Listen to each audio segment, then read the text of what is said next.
Wow, so it's been a few weeks since I have done a video. Obviously a lot of stuff has happened in those few weeks, and having the boys at home 24/7 without me being able to go somewhere to work or without Blake being able to take them somewhere for long periods of time, it's been challenging.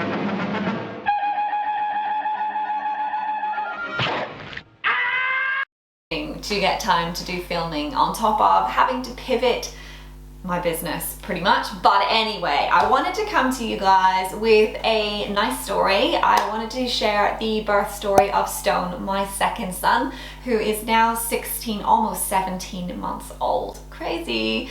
And it's slightly different to how Bear came into this world, although his birth was magical. Oh my goodness, Stone's birth was the most empowering experience that I have ever had. And it was the birth that I came out of holding him, and I was like, frick, I want to do that again. That was amazing.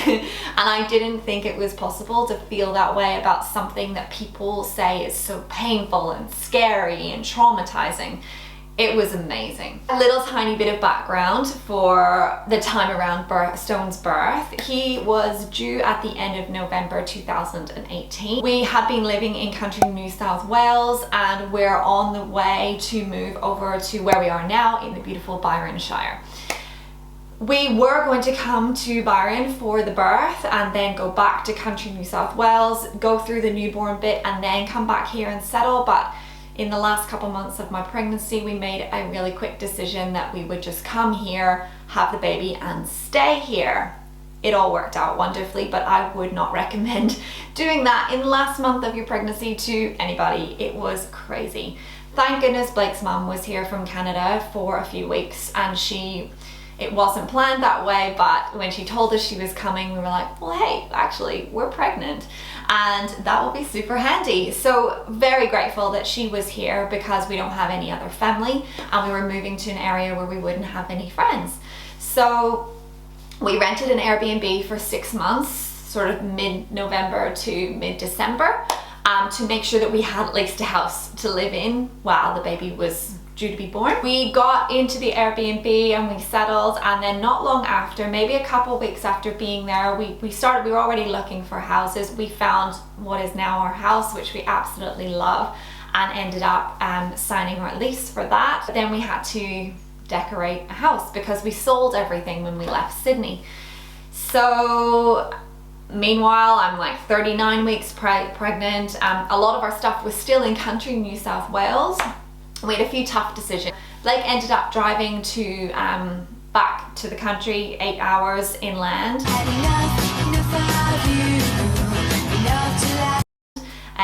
think I was I can't remember. I think I was maybe 39 and a half weeks pregnant or something. It was a bit of a gamble because it was going to be an overnight drive, but thank God he made it. There and back, no baby. Little did we know that Stone was going to arrive, I think he was 9 days late. 9 days overdue, not late. 9 days over the date that we expected. During that time, I had absolutely no movement, no feeling that anything was heading in the direction of leaving my body. Everything just felt like it was gonna stay in there forever. I had no signs to tell me that labor was on its way. And I was starting to get a little bit anxious because the birth center cannot let you go over 42 weeks. If you do go over 42 weeks, you must be transferred to a main hospital. Whereas the birth center is not a hospital itself, it is just a birth center. There are only midwives there. So I was getting a little bit anxious, but then the day arrived and I knew when I woke up that morning, I just knew that I don't even remember what the feeling was, but I just knew. And I told Blake, so I was actually working, I remember I was working on my laptop that whole day. I was filming videos that day while I was feeling these very mild contractions happening, which was really cool compared to when I had Bear and the contractions started at 9 p.m. and I couldn't relax. I was so grateful for them to be happening during the day so I could distract myself, and I had had a good night's sleep, so I felt full of energy. We even went and picked up our couch from somebody on Buy Swap Sell. Blake's mum looked after Bear for a lot of the day, so we were in the house here. We were putting together our IKEA furniture and getting things all set up. And yeah, by the time we got home, we were back at our Airbnb. I think things were starting to sort of ramp up around 3 p.m. I was having to slow down, and I was getting this urge that I wanted to be somewhere dark. Again, a feeling I didn't have with Bear. I went into the bedroom, I closed all the curtains, and I just wanted to be somewhere dark. Thankfully, we had this gorgeous big bedroom with an ensuite bathroom with a bath and a shower. So I just spent the next couple hours in there while Blake and his mum did dinner for Bear and kind of got themselves organized, and they pretty much just left me alone, and Blake would just check in on me every now and again. And things were progressing very nicely. We had rung the midwife by this stage and let her know what was going on, gave her a heads up. So she knew that we were probably going to be having a baby today. Then it got to about 5:30 and I thought, right, cool. I just want to get Bear to bed. He was going to bed at 5:30. Let's just get Bear into bed. I can relax then, and I know that he is safe and happy and I don't have to worry about that. But at 6:20, bedtime routine was done. He was reading a book. I just had to tell him, I was like, we need to go now. All of a sudden things got pretty hectic, pretty intense, and I felt like, ooh, whoops, I might have left this a little bit too long. So we were only 20 minutes drive away from the birth center, but man, that drive felt pretty long. We get on the highway and I couldn't even walk from the front door to the car in the driveway without having a contraction, so things were happening pretty fast. My water still hadn't broken. There was nothing else really going on. I had spent a good bit of time in the shower I tried the bath, it didn't really work. I was just in the shower with the hot water on my lower back, and that really helped. Have a smile on my face. Of course, Bear came in and wanted to have a shower with me, and he witnessed me going through a contraction, which anyone who's done it don't have any control over what's coming out of your mouth. And I was making groaning noises, and it did scare him a little bit. So it kind of solidified my thought that that was why I didn't want to have a home birth. I wanted to be somewhere else because I felt like he was a little bit too young to understand that I wasn't dying. But he was concerned for me and he didn't like it. So Blake had to take him away. But yeah, so we got in the car. We're on the highway heading towards Byron, about 5-10 minutes into our drive. I'm sort of sitting like this, like holding onto the roof and having these crazy contractions, and then we can see all these flashing police cars and fire engine lights up in the distance. Oh shit. Oh shit. And there was no traffic happening on the other side of the highway, and all I could think was, oh my god, right, Blake, you have to just go up the hard shoulder. That's fine. You're gonna talk to the policeman. You're gonna tell them what's going on. And he's kind of freaking out a little bit. I really don't want to give birth in the car. Thankfully, it was an incident that happened on the other side of the highway, so they were totally backed up all the way into Byron. But we just had to slow down and then just went straight through. Thank goodness. We made it to the birth center. Again, I couldn't even walk from the car park through the emergency front doors. Blake is ringing the midwife at the same time, and she's behind us in her car, a little bit behind us, wasn't there yet. So I'm kind of waiting and hobbling through the reception of the birth center, and I going through these contractions, and then I heard her voice. She's going, "I'm here!" And I was so happy. So at that point, I pretty much just started to take my clothes off. We got into the birth center and I'm just ripping all my clothes off, and she's saying, "What do you want?" And I just said, "Fill the bath, turn the shower on." I was pretty much naked before I made it into the actual room that we had the baby in, and they had the bath running, and I went straight into the shower, which was a massive relief. So then everyone kind of gets settled in. Vicky, my midwife, is there. There's a student midwife there, and then there's another, I think there was a senior midwife who happened to be there at that stage. And they just kind of back off. The room was nice and dark anyway. It was getting dark at that stage. And they let me do my thing. I didn't even really want Blake near me, to be honest. Once the bath was full, I moved over into the bath, into this glorious big bath. Your extra time and your kiss. They are absolutely beautiful. But I could not get comfortable sitting. I did like being sitting or lying or even crouched on my knees. It just wasn't comfortable. The only position I wanted to be in was standing, and my legs were getting pretty tired at this stage. But that was okay. So every time I had a contraction, I kind of stood up, and I had Blake in front of me, and I was just kind of leaning on him, and I was standing up out of the water. And then after the contraction passed, I would sit down and just have a rest, but they were happening pretty fast. My water still hadn't broken. Not a concern, but it wasn't weird until I was pushing, and not even pushing, but I felt something leaving my body, and I was like, this is too easy to be a baby. And then I just like, nobody was saying anything, and I'm like, what is it? What is it? So I started to give birth to the sac, and it hadn't burst. So I almost had what's called an on-call baby, where they come out and you've seen them, they're born inside the unbroken sac with the water all around them still. So I started to give birth, but it started to leave. I can only explain it as what I imagine it feels like to have testicles.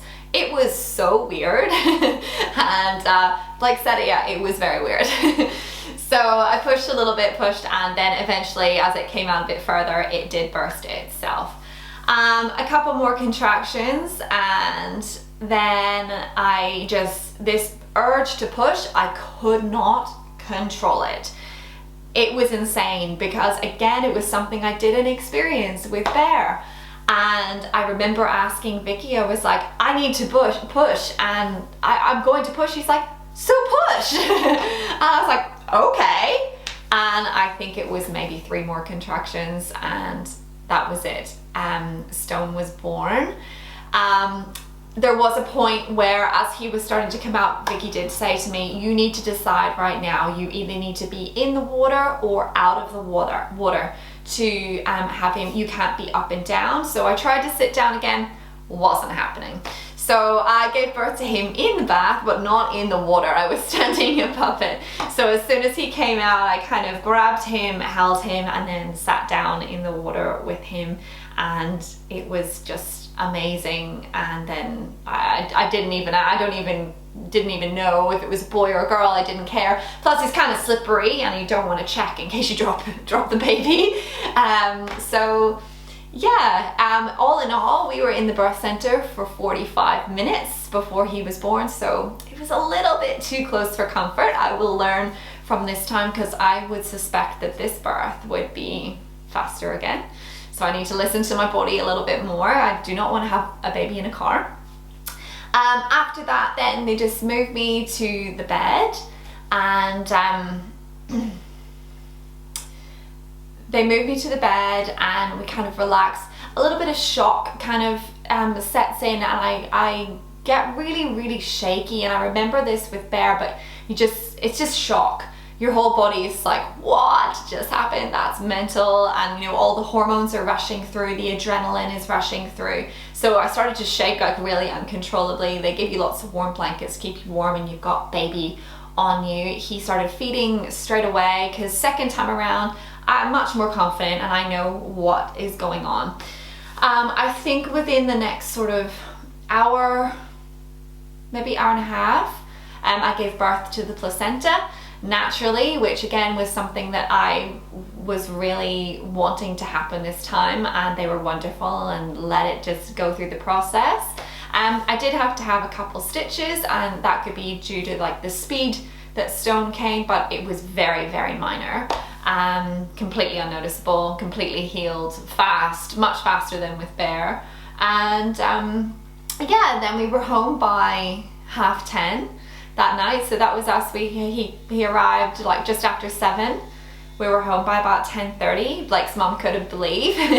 But at the birth center, all being well, you're pretty much out of there within 4 hours of birth. I think I ate an entire packet of jelly snakes while I was there. That was kind of the main thing that I pack in my hospital bag, is sugar. I had some toast, had a cup of tea, and then just headed home and settled in with our new little newborn, and tried to rest as much as possible. I feel tired.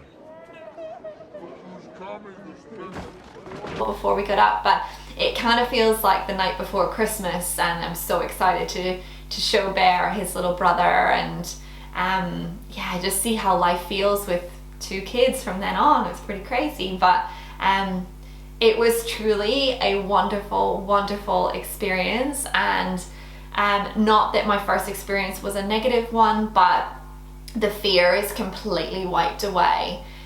There shouldn't be any fear in childbirth, but it's a fear of the unknown the first time that you have a baby. And I feel like when you go into the second time, you can trust your body a lot more, and you know that there is an end to it. Is painful, and there is an end to it. You know that the second time. The first time you don't know how long that's going to go on for. Even when we made it to the birth center, I had a slight panic at one point. I remember thinking, holy shit, if I'm only like 5 centimeters dilated, I don't think I can do this. But then they're like, no, you're there, this is it. And I was like, thank God. Because my only experience had been getting to the hospital too early before, and having to spend so much time in labor in the hospital. I think what genuinely helped me was that I was at home through the labor and keeping myself busy. And if I was to go into labor overnight again, I think I would just be trying to keep myself busy. I'd probably do some cooking or watch movies and do whatever, rather than first time around I kind of just walked around the apartment and couldn't stop thinking about it and was really stressed. Second time around I was able to let it go, and it just felt more like period cramps for a majority of the day. So that was birth number 2. I am really excited to have number 3 and see how they all compare, and it will be the last one, so we'll see how it goes. And we're going to have the 3rd baby at the birth center again, a different midwife, but at the same place. So hopefully next time I get there for an appointment, I will be able to film and show you guys what the birth center looks like. But at the moment, we're not having face-to-face consult appointments because of everything that's going on. But yeah, I hope you enjoyed this. I'd love to hear if your second birth, how it compared to your first one, or your 3rd, or your 4th, or your 5th, whatever you've had. And all my first-time mamas out there, just know that the pain does end. Nothing is permanent. It is all temporary, and it's only one day. Next day it will be over at some stage. I promise you it will be over. So you just have to believe that your body knows what it's doing and just let it do its thing. It's pretty amazing. Speak to you guys soon. Bye.